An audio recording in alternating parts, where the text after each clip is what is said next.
Hola a todos. Hoy vamos a intentar desentrañar uno de los conflictos, la verdad, más largos y complejos del siglo XX. Hablamos, como no, de la Guerra de Vietnam. Mirad, para que nos hagamos una idea de la magnitud de esta guerra, a veces una sola cifra lo dice todo. Se estima que murieron hasta 3 millones de vietnamitas. 3 millones. Es una barbaridad. Con este coste humano tan tremendo en mente, vamos a ver cómo se llegó a esto. Bueno, los orígenes de un conflicto, de la colonia a la división. Y es que para entender de dónde viene todo esto, hay que irse bastante más atrás de los años 60, ¿eh? Las raíces de verdad están en el fin del colonialismo francés y, claro, en el comienzo de esa Guerra Fría que lo partió todo en dos bloques. A ver, la cosa se formaliza en 1954. Los acuerdos de Ginebra dicen, venga, dividimos el país por el paralelo 17, pero con la promesa de un referéndum para reunificarlo. ¿Qué pasó? Pues que esa promesa duró un suspiro. Al año siguiente, el líder del sur, Ngo Dinh Diem, dijo que nada de referéndum. ¿Por qué? Pues porque tenía pánico a que ganaran los comunistas. Y claro, para el 59, la insurgencia ya estaba en marcha. Y aquí es donde entra en juego Estados Unidos. Uno se pregunta, ¿y por qué les importaba tanto un país tan lejano? Pues por esto, la famosa teoría del dominó. Era básicamente el pilar de su política exterior en la Guerra Fría. La idea era muy simple. Si un país se hace comunista, los de al lado caerán después, uno tras otro como fichas de dominó. Y para ellos, Vietnam del Sur era esa primera ficha que no podía caer bajo ningún concepto. Y aquí está la clave de todo, el meollo de la cuestión. Teníamos dos objetivos totalmente opuestos, que chocaban de frente. Para Vietnam del Norte esto era una guerra para reunificar su país, el último paso de su lucha contra los colonos, pero para Vietnam del Sur y Estados Unidos era una lucha global para contener el comunismo. Eran dos visiones del mundo, sencillamente no había acuerdo posible. Así que con este panorama la implicación de Estados Unidos fue creciendo sin parar. Vamos a ver cómo se pasó de tener a unos pocos asesores a meter a 500.000 de soldados en el país. La escalada fue vertiginosa. Empezaron enviando unos cuantos asesores en el 59, pero el punto de no retorno, el momento en que todo explotó, fue en 1964, el famoso incidente del Golfo de Tonkin. Este suceso, un poco confuso por cierto, le dio al presidente Johnson la excusa perfecta, la luz verde, para meterse de lleno. ¿El resultado? Pues que en solo 4 años, para 1968, había más de 500.000 de soldados estadounidenses allí. Pero claro, hay que preguntarse, ¿y qué movía al otro bando? ¿Por qué luchaban con esa determinación? Yo creo que esta cita de un miembro del Vietcong lo dice todo. Es demoledora. Nosotros no teníamos nada, excepto la tierra, nuestra tierra. Si nos rendíamos, no tendríamos nada.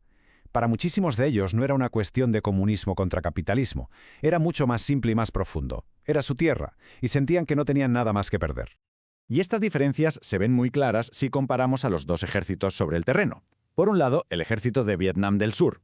Sufría de una moral por los suelos, deserciones constantes, un liderazgo corrupto, un desastre. Y luchaban una guerra convencional. Por otro lado, el Vietcong y el ejército del norte.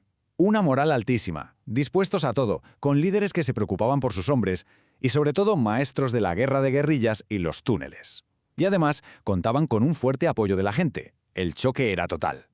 Llegamos a 1968 y este año, de verdad, lo cambia absolutamente todo. Es el año decisivo.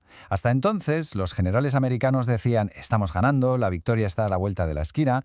Bueno, pues una ofensiva sorpresa va a hacer saltar por los aires esa percepción. Hablamos de la ofensiva del Tet. El Tet es el Año Nuevo vietnamita, un momento sagrado, de tregua. Pues bien, aprovechando esa tregua, las fuerzas del norte y el Vietcong lanzan un ataque coordinado y masivo por todo el país. Atacan más de 38 capitales de provincia a la vez, incluso asaltaron la embajada estadounidense en Saigón. El shock fue inimaginable. Total. Y aquí viene lo increíble del Tet, su gran paradoja. Desde un punto de vista puramente militar, fue una derrota desastrosa para el Vietcong. Perdieron unos 40.000 hombres, fueron prácticamente aniquilados, pero, y este es un pero gigante, desde el punto de vista psicológico, fue una victoria total. ¿Por qué? Porque le demostró al mundo, y sobre todo a la gente en Estados Unidos, que la guerra estaba lejos de ganarse y que ningún sitio en Vietnam era seguro. La consecuencia fue inmediata y brutal. La guerra se volvió tremendamente impopular. El apoyo de la gente en Estados Unidos, que ya estaba tocado, se desplomó en picado. Las imágenes que llegaban a los televisores de casa, con combates en la mismísima Saigón, pues contradecían todo lo que el gobierno les estaba contando. El Tet, sin duda, fue el principio del fin. Y esto nos lleva a la última fase, la llamada vietnamización, y el final es la larga retirada. Básicamente, la nueva estrategia era cómo salir de allí sin que pareciera una derrota humillante, pasando el marrón, la lucha, a los survietnamitas. A esta política le pusieron un nombre, claro, vietnamización. La idea, impulsada por Nixon, sonaba bien sobre el papel. Era muy simple: vamos a darle armas y a entrenar a tope al ejército de Vietnam del Sur para que puedan luchar ellos solos. Así nosotros nos podemos ir poco a poco y lo vendemos como una paz con honor. Esa era la teoría. El plan, en esencia, tenía 3 pasos. Primero, fortalecer al ejército del sur, darles material a expuertas. Segundo, ir pasándoles el muerto, o sea, la responsabilidad del combate.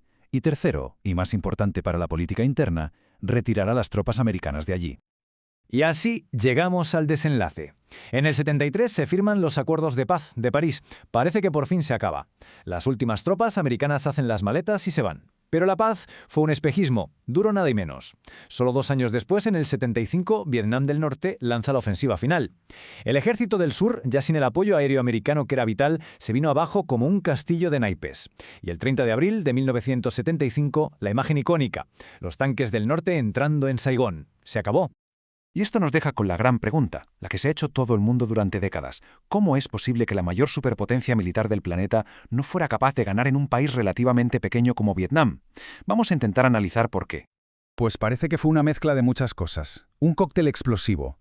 Primero, y quizá lo más importante, no entendieron a qué tipo de guerra se enfrentaban. Segundo, subestimaron por completo la voluntad de lucha de los vietnamitas.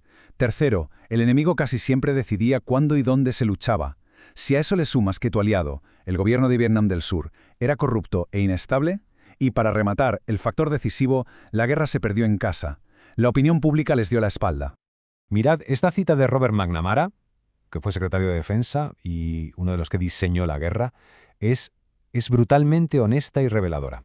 Él básicamente reconoció que el enemigo controlaba el termostato de la guerra. Podían subir la intensidad para causar bajas y desgastar a la opinión pública americana, pero sin pasarse para no provocar una reacción que los aniquilara.